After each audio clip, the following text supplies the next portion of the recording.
Hey everyone, welcome back to my channel. Today is a special video, a video I've been prepping for about maybe 2 months. I am making ramen, and ramen is one of my favorite dishes.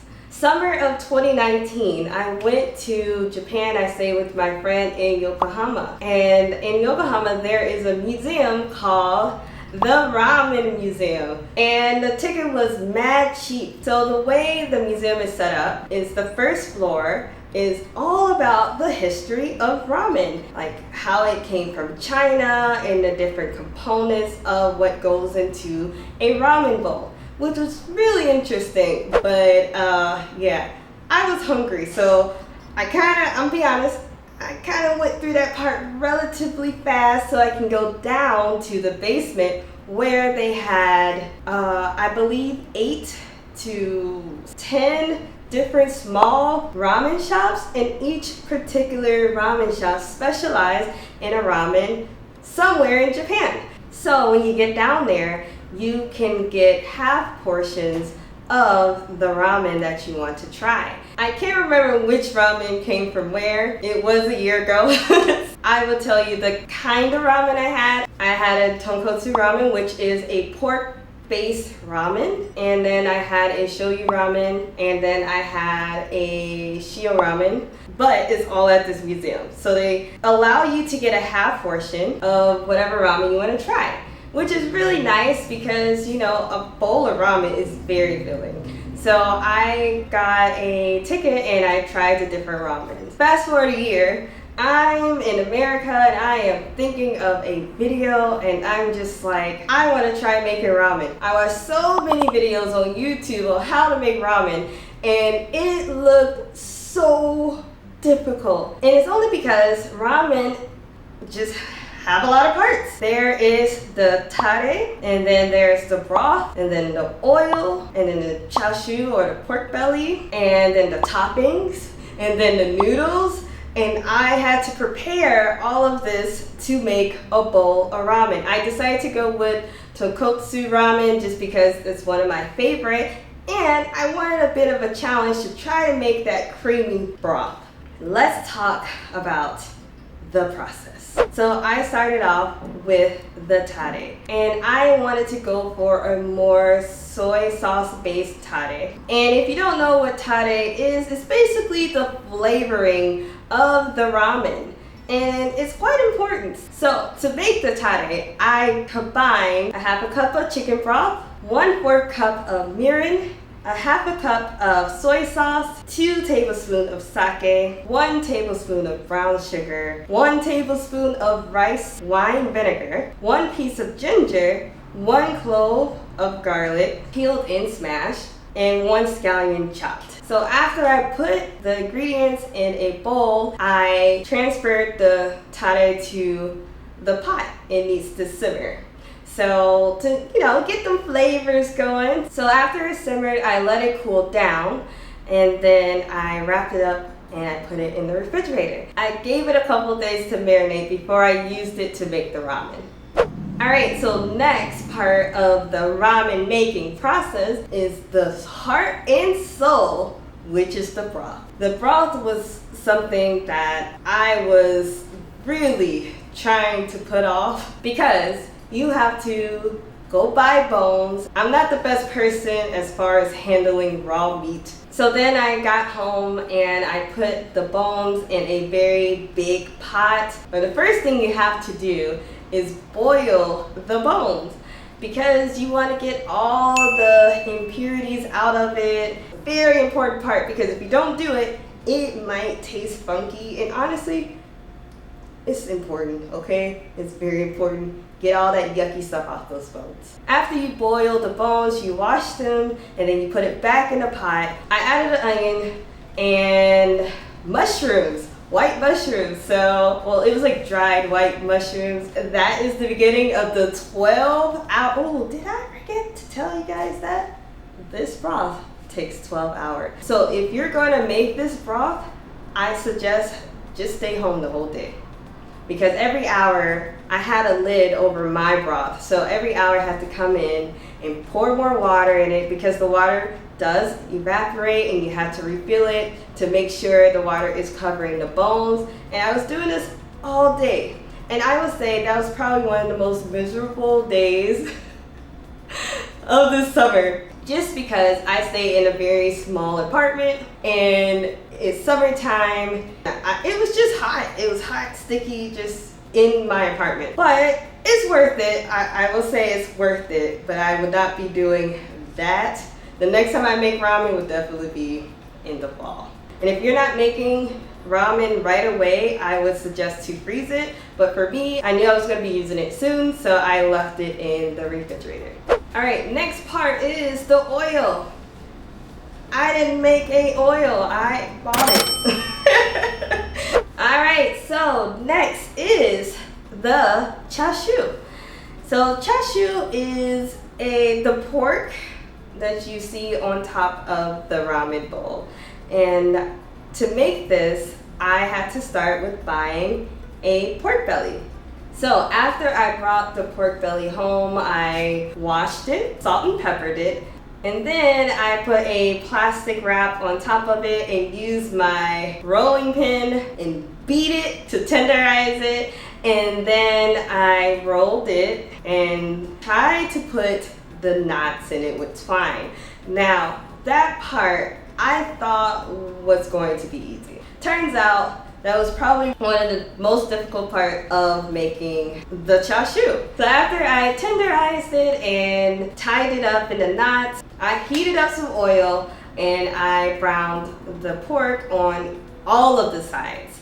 And then after I browned it, I put it in a pot and I put water in it to boil it for an hour. This is where the pork actually cooks. So after I was done boiling it, drained the pork, and then I put the pork back into the same pot, and this is where I put the marinade in there. All right, so the recipe for the marinade is 1 cup of soy sauce, a half a cup of sugar, a half a cup of sake, 1/4 cup of honey, 3 cups of water, and 2 or 3 scallions, 1 knob of ginger, and 2 cloves of garlic.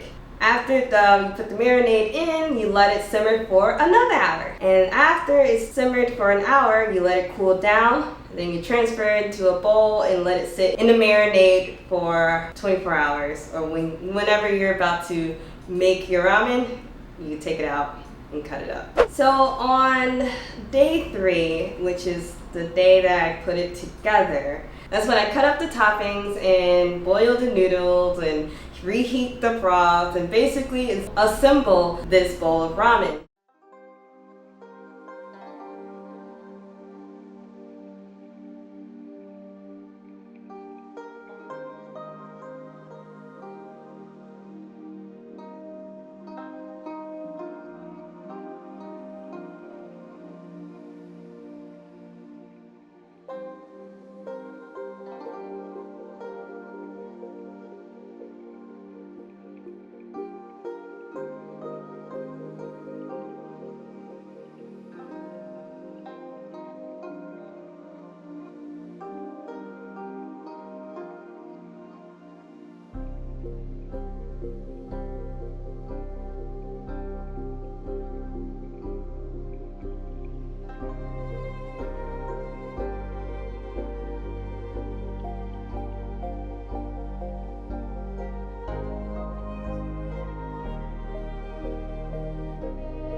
assembling this bowl of ramen was fairly easy, probably the easiest part of this whole process. I was so excited to try it, so here's the clip of me actually trying it. Alright you guys, the time is here. I'm about to try my first bowl of ramen. Did you hear that? Did you hear that? Can you flex on that? But let me hurry up and eat this because it's kind of been sitting here. I've been trying to take pictures, so let's do this.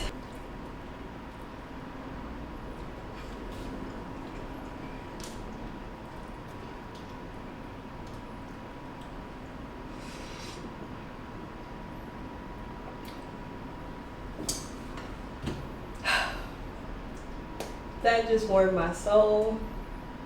It was so, oh my God, I told myself I would not cry. I'm not gonna cry, but it's so good. Like, oh my God, I did this. Hold on, y'all. I gotta try the Chashu. Okay.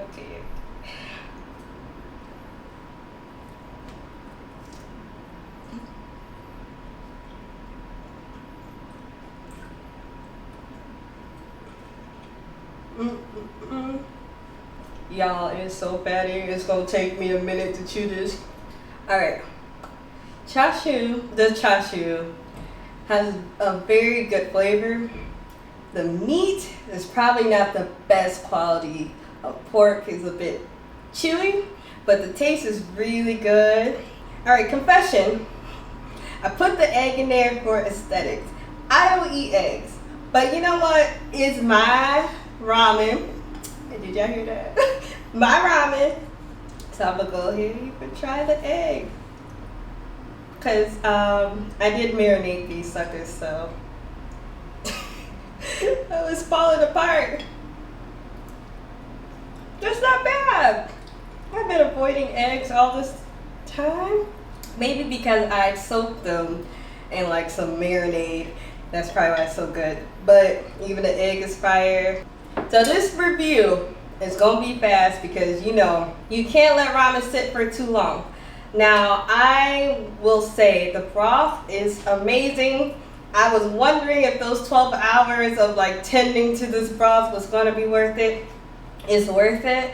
The Chashu is good flavor, but make sure if you try this at home, get a really good cut of pork belly, okay? And overall, it's the noodle, even though I didn't cook it, really good quality noodle. I'll make sure to put the brand down below. But yes, you guys, I did it. I made ramen for the first time ever. Now, when you YouTube how to make ramen, you might see my face. You might. I might be really low, but make sure you click on that video, okay? All right. Thank you so much. All right, so this brings me to the end of this video.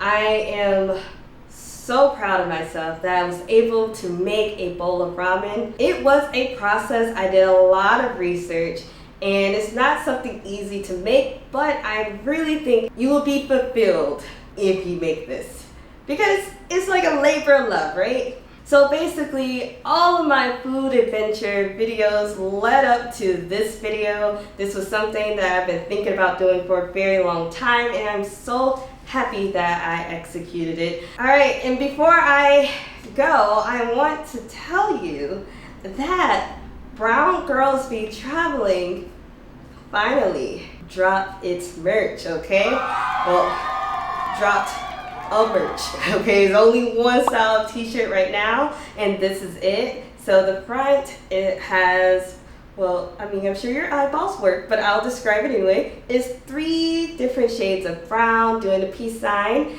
and on the back it says hashtag Brown Girls Be Traveling, and there's a brown airplane.